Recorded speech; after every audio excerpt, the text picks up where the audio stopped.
صاحب میں ایک ٹرانسجینڈر خواجہ سرا ہوں ماشاءاللہ، اور میں ایک بہت مشہور میک اپ آرٹسٹ بھی ہوں.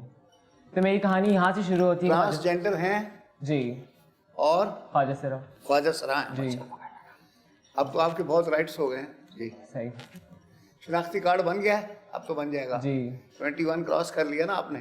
جی 22. آپ کو تو اب 22 ہو گیا تو آپ کا NIC بھی ہو جائے گا. اچھا، بنا آپ کا مسئلہ کیا ہے؟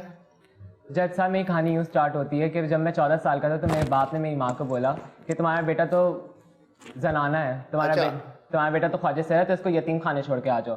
جس کے اوپر میری ماں نے بولا کہ نہیں تم ہمیں چھوڑ دو لیکن میں اپنے بچے کو نہیں چھوڑوں. بڑی بات ہے، ویری گڈ. دیکھیں ماں ہے نا، ماں کے لیے بالکل ماں ہی بچہ ہوتی ہے. ٹرانسجینڈر ہو یا کچھ بھی ہو بچہ. تو میرے باپ نے وہی کیا جو میری ماں نے بولا، وہ ہمیں چھوڑ کے چلے گئے. اس وقت جب وہ خود چلے گئے. جی وہ خود چلے گئے. جب وہ چھوڑ کے چلے گئے خواجہ صاحب تو ہمارے اوپر بہت برے حالات آئے. ہم لوگوں نے فاقے گزارے، ہم نے راتیں بہت جد و جہد کی.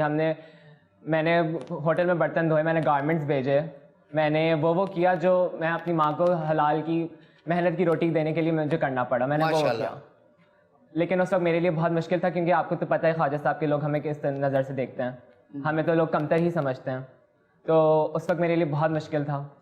تو اس کے بعد 3 سال بعد گزر گئے اور میری ایسا نہیں ہے، آپ تو MBBS بھی کر رہے ہیں ٹرانسجینڈر.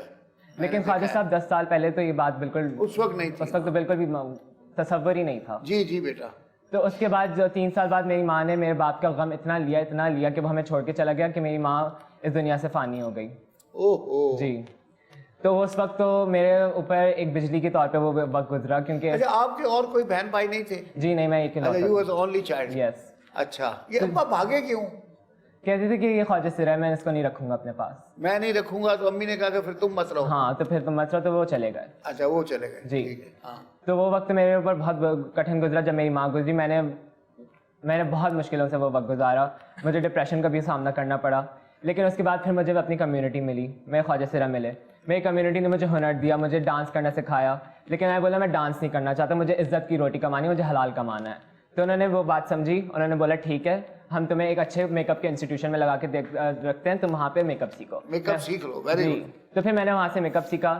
پھر میں نے برائڈل شوٹ کیے، میں نے کمرشلس کیے، میں نے بڑے بڑے اداکاروں کے ساتھ کام کیا، میں نے بڑے بڑے آرٹسٹ کے ساتھ کام کیا اور میرا انڈسٹری میں ماشاء اللہ سے اب نام ہے. ماشاء اللہ ماشاء اللہ. تو جج صاحب میری کمیونٹی میں میرا اس وقت سپورٹ تعاون کیا آپ کی کمیونٹی نے. بہت خلوص سے مجھے بہت محبت دی اس وقت، اور میں ان کا بہت خوش شکر گزار بھی ہوں اس کے لیے.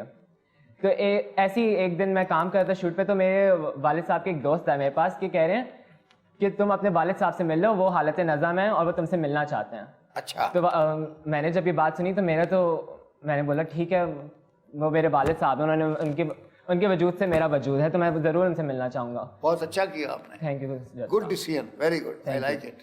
تو جب میں ان کے پاس گیا جج صاحب، تو انہوں نے آؤ نہ دیکھا نہ تاؤ دیکھا، انہوں نے مجھے اپنے سینے سے لگا لیا اور سر میرا دل بالکل موم ہو گیا. جج صاحب میری جتنی بھی تکلیفیں تھیں، میری جتنی بھی رنجشیں تھیں، میں نے ساری بھلا دی، ساری ختم کر دی. جی بالکل ختم کر دی. میں نے بولا یہ میرا باپ ہے اور اس نے آج مجھے قبول کیا، تو میری بھی ان سے بالکل جو انہوں نے میری ماں کے ساتھ کیا، جو انہوں نے میرے ساتھ کیا، سب سے بڑھ کر میں نے ان کو معاف کر دیا. اس وقت نہ صرف میرے باپ نے بلکہ میری سوتیلی ماں اور میرے سوتیلے بہن بھائیوں نے مجھے خلوص دیا، مجھے پیار دیا، مجھے